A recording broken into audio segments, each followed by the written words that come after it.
Have you ever wondered why we overeat? Not just why we love food, but why we eat past the point of fullness? Why do we reach for comfort when we know that it's not helping us? If you look online or talk to experts, you find that most people think that overeating is just a physical problem, about willpower or calories. But the truth is, it's much deeper. I believe it's spiritual. Philippians 3:19 says, "Their end is destruction. Their God is their stomach. Their glory is in their shame. Their minds are on earthly things." That hit me hard. How often do we let our comfort get in the way of God's calling? Because when we let food or comfort rule our decisions, we're giving obedience to our cravings and not to God. Proverbs 25:28 says, "A person without self-control is like a city with broken down walls." When we lose control, not just over food, but over anything, we lose protection. We leave our hearts open to shame, guilt, and a lack of self-trust. And the thing is, the enemy doesn't need us to worship golden statues anymore. He needs us to worship comfort, the next bite, the next scroll, the next little hit of pleasure that numbs the pain but never heals it. But here's where I think a lot of people miss something important. You can't fight gluttony with just willpower, because some foods are actually chemically addictive. Certain combinations of sugar, fat, and salt are engineered to keep us craving more. They light up the same pleasure centers in our brains that drugs do. So when you feel like you can't stop, it's not just a weakness, it's chemistry. But the good news is that once you understand what foods have that kind of hold on you, you can start to break free. You can begin to say no to all those things that enslave you. Yes to what nourishes you both physically and spiritually. St. John Paul II said this about freedom: "Freedom is not the ability to do anything you want whenever you want. Rather, freedom is the ability to live responsibly, the truth of our relationship with God and with one another." I'd like to tell you a little story. Once upon a time, two groups climbed two mountains that rose high above the clouds. The first group found a strong fence built at the edge of the summit. The second group, the mountain had no fence at all, just open space and a sheer drop. The first group without the fence shouted, "We're free, no limits." The fenced group frowned and said, "We're trapped. Why would someone build a fence way up here?" But as the winds picked up and the mist rolled in, everything changed. On the unfenced peak, the travelers grew cautious. The closer they came to the edge, the more they felt fear. They stayed near the middle, afraid of slipping, afraid of falling, afraid of their own freedom. They could see the view, but they couldn't truly live in it. Meanwhile, on the fenced mountain, the people ran, laughed, and explored. They leaned against the rails and looked fearlessly over the edge, taking in the beauty all around them. They played, they rested, and they felt safe because they knew where the edge was. That fence, the one they once resented, was the very thing that gave them freedom. Freedom isn't about the absence of limits. It's the presence of safety. When you decide to set limits, especially with food, habits, or anything that has power over you, it can feel like you're putting up a fence. You might think, "I don't want rules, I want freedom." But if you've ever struggled with addictive foods, you know that no rules doesn't feel free for very long. It feels chaotic. It feels like standing on a windy cliff and always one step away from falling over the edge. True freedom isn't eating whatever you want whenever you want. True freedom is not being ruled by food. When you choose to draw a boundary and say, this food doesn't serve me anymore. I'm not letting this control my life. You're not restricting yourself. You're protecting yourself.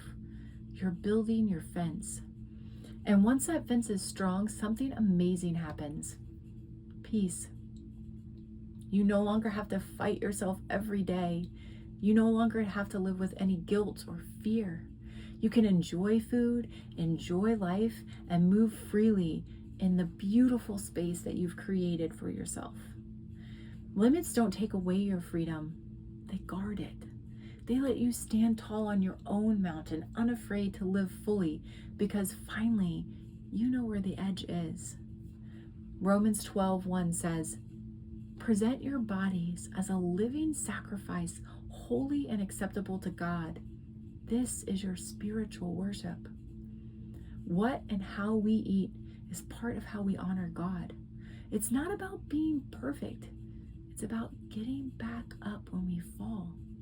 And I really need to say that again because it's so important to hear. It's not about being perfect.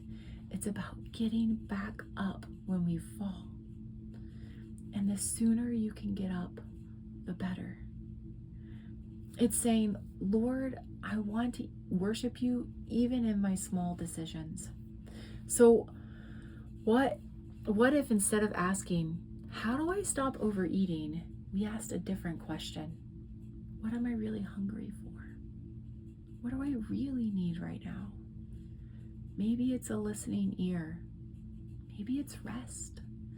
Maybe it's space to feel and accept our own emotions. And maybe the food was never really the problem. It was just a symptom of something deeper, a deeper hunger that only God can satisfy. So here's my challenge for you this week. And I really want you to get a piece of paper and a pencil and do this.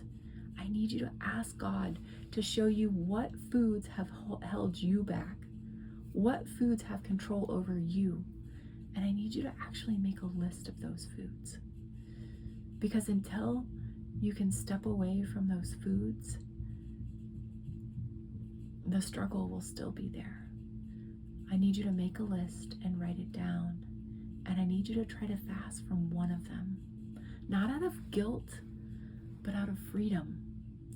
In those moments when you want to reach for it, reach for prayer instead. Ask God to show you what you're really hungering for. And I have to tell you, in that moment, when all you want is that particular food, when the craving feels louder than reason and stronger than your will, that is the hardest moment to cry out to God. I know this because I've been there. I know what it feels like to want something so badly that everything else fades into the background. And in those moments, the idea of asking for help or the idea of actually saying no instead of giving in can feel almost impossible. But please, don't be hard on yourself if you don't get it right away. Freedom is not built overnight. It's something we grow into, one choice, one prayer, one step at a time. You're building your fence. And like any strong fence, it takes time to set each post and make it secure. At first, those boundaries may feel uncomfortable. You might even resent them, but soon you'll realize they're not there to punish you. They're there to protect you. And God didn't give you this cross because he hates you. He gave it to you because he's calling you to follow after him. He wants you to lean on him, to fall more in love with him, to trust him. He wants your heart, and he wants you desperately. And he wants to heal any hurt that's inside you and bring truth to any lies that you're still believing about yourself. He wants to set you free. And that's what this journey is all about. Every time you choose to pause and to pray and to say no to what once controlled you, you're not losing freedom. you're finding it. You're choosing what is good, and you're letting God strengthen that fence and keep you safe. And one day, I promise, if you keep on this path and just keep getting back up, one day you'll look around and realize that you're no longer standing in fear at the edge. You're running free on the mountaintop, full of peace, full of joy, and free at last. And that is my hope and prayer for any person who is watching this. Whatever it is you're struggling with, I'm praying for you. And I believe that God is on your side and He will help you. All right. Have a great day. Thank you so much.